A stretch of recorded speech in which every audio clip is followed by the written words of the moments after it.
அன்பு நேயர்களே, என்னை தொடர்பு கொள்வது என்னுடைய நம்பர் அந்த ஸ்க்ரீனில் போகுது. வாட்ஸ்அப்பில் என்னை தொடர்பு கொள்ளுங்கள். ஒரு 8 மணிலேருந்து இரவு ஒரு 8, 8:30, 9 மணி வரைக்கும் நான் ஃபோன் எடுப்பேன். உங்களுடைய கஷ்டங்களை, உங்களுடைய வருத்தங்களை, குறிப்பாக ஆண்கள் பெண்கள், எல்லா யூடியூப்பை பார்த்துட்டோம் சார், எவ்வளோ நம்பி நாங்கள் போயிட்டோம் சார், எதுவும் சரிப்பட்டு வரல சார், எவ்வளோ குருஜியை பார்த்துட்டோம், எவ்வளோ தாயத்து தகுடும் பார்த்துட்டோம் சார். இந்த மாதிரியான மனநிலை உள்ளவங்க ஒரு முறை என்கிட்ட பேசுங்க. பேசுவதற்கு பணம்லாம் கிடையாது. பூஜைக்குமே நான் எவ்வளோ பணம் சொன்னாலும் அது அன்னதானத்துக்கு தான் பயன்படுது. அப்படி சொன்னால் கூட ஐயா எங்களால் முடியலைங்கன்னு சொன்னால் நான் துன்புறுத்த மாட்டேன். அதனால் தாராளமாக பேசலாம்.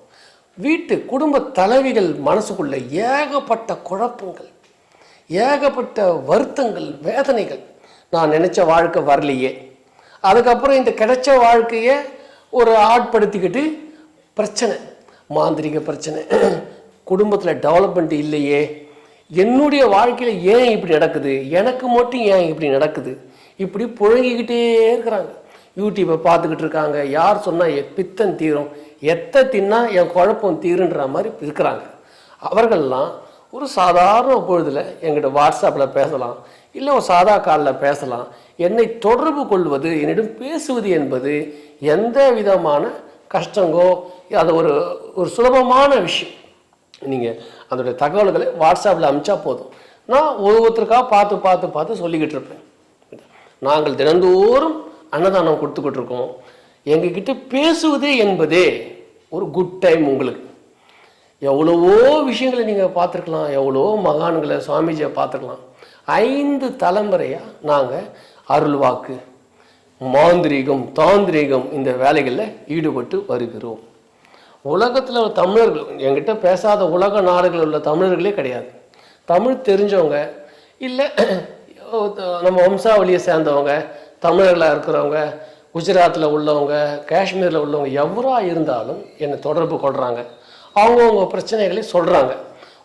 நீங்கள் என்ன மாதிரி உங்களை வழிபாட்டு முறையை மாற்றிக்கிட்டால் நல்லது, என்ன நீங்கள் கடைபிடிக்கணும். இப்போ உங்கள் வாழ்க்கையில் முன்னேறணும், பிஸ்னஸ், அதுக்கான வழி நாங்கள் சொல்லுவோம். அதற்கான தடை எது? பெண்கள் ஒரு குடும்பத்தில் குடும்ப தலைவிகள் முக்கியம். அந்த குடும்ப தலைவிகளை வாயில வெட்டுறாங்க. புரியுது? இதை பண்ணாத, அதை பண்ணாதன்னு சொல்லி எங்களை தொடர்பு கொள்ளும் போது அவர்களுக்கு நாங்கள் உரிய மருந்து கடைபிடிக்கிறோம். அழகாக சொல்கிறோம், நீங்கள் ஒன்றும் கவலைப்படாது. சில செல்ல பிராணிகள் வீட்டில் வளர்க்குறத ரொம்ப உயிருக்கு உயிராக நேசிக்கிறவங்க பண்ணுற தவறுகள். ஒரு தொடர் வீட்டில் சாவு சமாச்சாரம் வந்துக்கிட்டே இருக்கும்.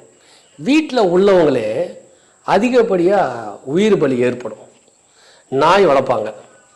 அந்த நாயை மொட்டை மாடியில் உழவ விடுவாங்க. மொட்டை மாடியிலே நாயை உலாவ விட்டால் துர்மரணம் அந்த வீட்டில் ஏற்பட்டுக்கிட்டே இருக்கும். இது 5 தலைமுறையாக இந்த விஷயங்களை நாங்கள் சொல்கிறோம் ஜனங்கக்கிட்ட. ஆனால் ஜனங்க என்ன பண்ணுறாங்க, நாய்க்கு எவ்வளோ முக்கியத்துவம் கொடுக்குறாங்க. பல வீட்டில் ரேஷன் கார்டில் பேர் எழுதாத குறை நாய்க்கு. அந்த நாயை ஒரு வீட்டுக்குள்ளே நுழையிறேன், நாயை பார்க்கும்போது நாய்க்கு பேர் ஆஸ்கார், நாயின்னு சொல்லாதீங்க அப்படின்னு அவங்களாவே சொல்கிறாங்க. இவ்வளோலாம் அந்த நாய்க்கு சாக்ஸ் போடுறீங்க, ஹேர் கட் பண்ணுறீங்க, எல்லாம் பண்ணுறீங்க. ஆனால் காலையில் மொட்டை மாடியில் நாய் சுற்றுது. மாடி மேலே நாய் போகலாம், சுற்றலாம். ஆனால் மொட்டை மாடியில் நாயை நீங்கள் சுற்றி வர செய்தால் உங்கள் வீட்டில் தரித்திரம் வரும், பண கஷ்டம் வரும், துர்மரணம் அதிகமாக நிகழும். அன்பே சிவம். சிவனை கும்பிடலாமா, அப்புறம் ஃபோட்டோவில் கும்பிடலாமா, லிங்கம் கும்பிடலாமா, நடராஜரை வழிபட்டு அதை கும்பிடலாமா, எந்த விதமான ரெஸ்ட்ரிக்ஷன், சட்ட திட்டங்கள் இல்லாத சுவாமி சிவன். அன்பே சிவம். அந்த அடிப்படையில் நீங்கள் நமச்சிவாய மந்திரத்தை உச்சரித்து நீங்கள் நடராஜ சிலையை வீட்டில் வைங்க, லிங்கத்தை வீட்டில் வைங்க. ஆனால் அவர் வீட்டில் ஒரு பெரியவர், அந்த சிலை வச்சுருக்கும் போது நம்ம ஒரு கோவப்பட தேவையில்லை, ஒரு அசிங்கமாக பேச தேவையில்லை. அன்பே சிவம். அவர் குளிர்ச்சி தரக்கூடியவர். நம்முடைய கர்மாவை அவர் தான் உடைச்சி அழிக்கிறவர். அந்த சிவனை வழிபாடு செய்ய செய்ய செய்ய செய்ய செய்ய பின் வாங்கக்கூடாத விஷயம். அவர் என்னன்னா, வழிபடுறதுல யாராவது சொல்லுவாங்க, குரோம்பேட்டை சித்தப்பான்னு சொல்லுவார், இது ஏன்டா கும்பிட்ற, இந்த வயசுலேயே சிவனை ஏன் கும்பிட்ற அப்படிங்கிற பேச்சுக்கே இடம் கிடையாது. நீங்கள் தொடர்ந்து சிவனை வழிபட்டு கொண்டு தொடர்ந்து நீங்கள் எல்லா விதமான துக்கத்தையோ வருத்தத்தையோ சந்தோஷத்தையும், சுவாமி நீங்கள் கொடுத்தது, உங்களை வழிபடுகிறேன், அந்த மாதிரி நீங்கள் அந்த நினைப்போடு நீங்கள் வழிபட்டுட்டு வந்தால் உங்கள் வாழ்க்கை சிறக்கும். நன்றி. நமச்சிவாய வாழ்க. ரோஜா தமிழ் டிவி வியூவர்ஸ் எல்லாருக்கும் வணக்கம். இதுவரை நீங்கள் பார்த்த இந்த நிகழ்ச்சி உங்களுக்கு பிடிச்சிருக்கும் அப்படின்னு நினைக்கிறோம். இது மாதிரி பல சுவாரஸ்யமான நிகழ்ச்சி உங்களை வந்து சென்றடைய நீங்கள் செய்ய வேண்டியது ஒன்றே ஒன்று தான். ரோஜா தமிழ் டிவியை லைக் பண்ணுங்கள், ஷேர் பண்ணுங்கள், கமெண்ட் பண்ணுங்கள், சப்ஸ்கிரைப் பண்ண மறந்துடாதீங்க. அது மட்டும் இல்லாமல் எங்களோட செய்திகள் உங்களை வந்து உடனுக்குடன் வந்து அடைய நீங்கள் செய்ய வேண்டியது ஒன்றே ஒன்று தான், பெல் பட்டனை கிளிக் பண்ண மறந்துடாதீங்க.